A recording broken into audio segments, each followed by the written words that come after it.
ஒரு நல்ல வழக்கமான வேத வாசிப்பு எல்லாருக்குள்ள இருந்துச்சு. ஆமென், ஆமென். இந்த வேத வசனத்துக்கு இன்னொரு பேரு தினமும் என்னை கவனி.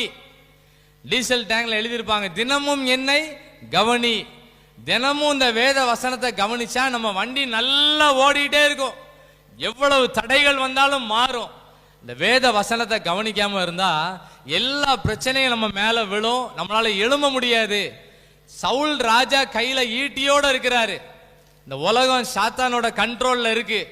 இந்த சாத்தானோட கிரியைகளை எப்படி ஜெயிக்க முடியும்னு சொன்னா தினந்தோறும் இந்த சுரமண்டலத்தை எல்லாரும் வாசிக்கணும். ஆமென், ஆமென். நீங்க எல்லாரும் பைபிள் வாசிச்சீங்களா அப்படின்னு ஒரு கேள்வி கேட்டா இவன் கேட்கல. இப்ப கேட்டா எல்லாரும் சொல்லணும், ஆமா நான் நேற்று கூட கேட்டேன் சாயங்காலம், எல்லாரும் பைபிள் வாசிச்சீங்களா அப்படின்னு கேட்டேன்.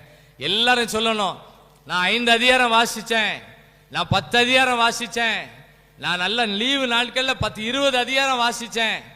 ஒரு நல்ல லீவு இருக்கு, சனி ஞாயிறு நல்ல லீவு இருக்கு, ஒரு 50 அதிகாரம் வாசிச்சேன்.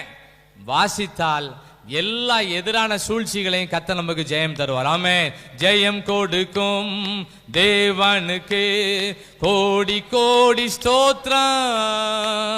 வாழ்வழிக்கும் இயேசு ராஜாவுக்கு வாழ்நாளெல்லாம் ஸ்தோத்திரம். அல்லேலூயா. ஜெயம் கொடுக்கும் தேவனுக்கு கோடி கோடி ஸ்தோத்திரம். வாழ்வழிக்கும் இயேசு ராஜாவுக்கு வாழ்நாளெல்லாம் ஸ்தோத்திரம். தாவீது அவருக்கு வந்த எல்லா நெருக்கடியும் அவர் ஜெயிச்சிட்டே இருக்காரு. எப்படி ஜெயிச்சாருன்னு சொன்னா, நெருக்கடி வரும்போது ஆண்டவர் நோக்கி ஜெபம் பண்றாரு. ஆண்டவர் அவருக்கு பதில் கொடுக்கிறாரு. என்ன பதில் கொடுத்தாரு?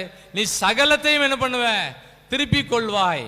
அவரு அப்படின்னு சொல்லி வசனத்தோடு நிக்கல, வசனம் பேசிட்டு இருக்கும் போதே ஒரு வழி நடத்தல கொடுக்கிறாரு. ஒரு மனுஷன் அங்க இருந்து வாராரு, நீ யாருன்னு கேட்கிறாரு. அவர் சொல்றாரு, நாங்க இந்த ஊர்ல இருந்து எல்லாத்தையும் கொள்ளடிச்சு இங்க கொண்டு வச்சிருக்கோம்னு சொன்னாரு. தாவீது சொன்னாரு, என்ன கொண்டு போய் எங்க விடுவியான்னு கேட்டாரு. ஒரு ஜெபம் பண்ணும் போது ஆண்டவரே நல்ல வழி நடத்தல கொடுப்பாரு. யாருக்குமே கிடைக்காத நல்ல வழி நடத்தல, அது பேரு வழி நடத்தும் அபிஷேகம். அந்த வழி நடத்தல கர்த்தர் உங்க எல்லாருக்கும் நிச்சயமாய் கொடுப்பார். ஆமென், ஆமென். அகித்தோப்பேலும் அப்சலோமும் சேர்ந்திருக்காங்க. அப்சலோம் தான் பையன், அகித்தோப்பேல் வித்தியாசமான ஒரு மனுஷன். 2 பேரும் சேர்ந்து ஆலோசனை பண்ணிட்டு இருக்காங்க.